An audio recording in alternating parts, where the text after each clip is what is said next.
অঙ্গনওয়াড়ি কেন্দ্রে নিম্নমানের খাবার বিলির অভিযোগে বিক্ষোভ দেখালেন শিশুদের অভিভাবকেরা। জানা গিয়েছে, অঙ্গনওয়াড়ি কেন্দ্র থেকে দীর্ঘদিন ধরে অত্যন্ত নিম্নমানের খাবার দেয়া হচ্ছে, যা মানুষের খাওয়ার উপযুক্ত নয়, এমনকি পশুদেরও খাবার উপযুক্ত নয়। অঙ্গনওয়াড়ি কেন্দ্রে দিদিমণিকে জানিয়েও কোনো লাভ হয়নি, যার জেরে বিক্ষোভে ফেটে পড়েন অভিভাবকেরা। ঘটনাটি ঘটেছে সোনামুখী ব্লকের ধুলাই পঞ্চায়েতের খয়েরবনি অঙ্গনওয়াড়ি কেন্দ্রে। দীর্ঘদিন ধরে আইসিডিএস কেন্দ্রে নিম্নমানের খাবার দেয়া হচ্ছে, এই অভিযোগ তুলে অঙ্গনওয়াড়ি কেন্দ্রে বিক্ষোভ দেখালেন পড়ুয়াদের অভিভাবকরা। শনিবার ঘটনাটি ঘটেছে সোনামুখী ব্লকের ধুলাই পঞ্চায়েতের খয়েরবনি অঙ্গনওয়াড়ি কেন্দ্রে। বিক্ষোভকারীদের দাবি, এই অঙ্গনওয়াড়ি কেন্দ্র থেকে দীর্ঘদিন ধরে অত্যন্ত নিম্নমানের খাবার দেয়া হচ্ছে।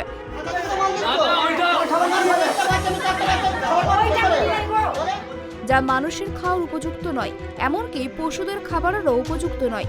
অঙ্গনওয়াড়ি কেন্দ্র থেকে দেওয়া হচ্ছে এই খাবার। বারংবার অঙ্গনওয়াড়ি কেন্দ্রের দিদিমণিদেরকে জানিয়েও কোনো লাভ হয়নি, যার কারণে বিক্ষোভে ফেটে পড়েন অভিভাবকরা।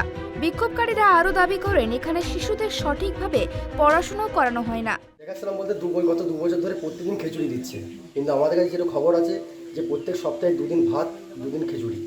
খিচুড়ির সঙ্গে যে সমস্ত সবজিগুলো আছে সেই সবজি তো কোনোদিন দেওয়া হয় না, এবং তার সঙ্গে মুসুরি ডাল যে সমস্ত যেগুলো আছে কোনো কিছু দেওয়া হয় না। এবং আজকে ম্যাডামের সঙ্গে দিদিমণির সঙ্গে কথা হলো, দিদিমণি স্বীকার করলো যে হ্যাঁ আমার ভুল হয়ে গেছে। এবং ছোট হাঁড়ির মধ্যে বাচ্চা টোটাল আমাদের এখানে আইসিডিএস সেন্টারে টোটাল আছে 72 জন। 72 জনের মধ্যে হয়তো খুব জোর 60 জনে খাবার পায়, বাদ বাকি পাওয়া যায় না। তারপর উপরান্ত ছোট হাঁড়ির মধ্যে কোনো কিছু হয় না। 72 জনের খিচুড়ি একটা বড় হাঁড়ি দরকার। সে হাঁড়ির জন্য কথা বলতে গেলাম, হাঁড়ি বললো যে আমার কাছে নেই, আমি জানাচ্ছি, পরে আমি দিচ্ছি। আচ্ছা, যখন রুম খোলা হলো, রুমটা খোলানোর পরে যখন আমি দেখলাম বড় একটা হাঁড়ি রয়েছে, সে হাঁড়ির মধ্যেও দেখলাম চাল রয়েছে, তো সেই হাঁড়িটা বললো চাপাবো না, অসুবিধা হচ্ছে। আবার বললো যে আমি অফিসে খবর দিয়েছি, সে অফিসে খবর দেওয়ার পরে আমি করবো, ওই হাঁড়ি দেবো, হাঁড়ি নিয়ে আসার পরে আমি রান্নাবান্না করবো। তা এখন যেভাবে খাবার টাবার হচ্ছে, এগুলো বাচ্চার খাবার নয় এবং বাচ্চার মাদের খাবার নয়। এমন খাবারগুলো দেয়, সেই খাবারগুলো হচ্ছে গরু বাছুরে খায়। গরু বাছুরে খায় নাকি সেটাও আবার দেখার আছে, তলে তো ধরে যায়। ওই যে কি বললাম, 72 জনের খাবারের মধ্যে 10 জন 16 জন পায় না, 16 জনের খাবার কিন্তু পুরো একবারই জলে ভেসে যায়।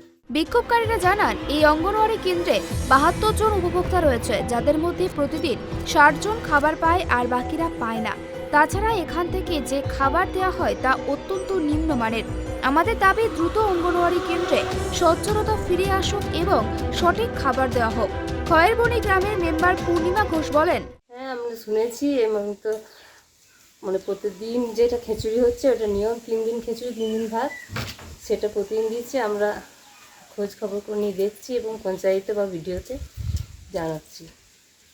মানে এই আইসিডিএস কেন্দ্রে বিক্ষোভ দেখালো, তাদের অভিযোগ নিম্নমানের খাবার দেওয়া হচ্ছে, এ বিষয়ে কি বলবেন? হ্যাঁ, এটা অভিযোগটা করেছি এবং শুনেছি। আপনারা কি উপর মহলে জানাবেন? হ্যাঁ, উপরমহলে জানাবো। পাশাপাশি এই বিষয়ে পঞ্চায়েত প্রধান শেখ হাফিজুলকে ফোন করা হলে তিনি জানান, ঘটনাটি শুনেছি, ঊর্ধ্বতন কর্তৃপক্ষকে জানাবো, যদি ঘটনাটি সত্যি হয় উপযুক্ত ব্যবস্থা নেওয়া হবে বলেও জানান তিনি। বাঁকুড়া থেকে সুদীপ কুণ্ডুর রিপোর্ট, ট্রাইব টিভি।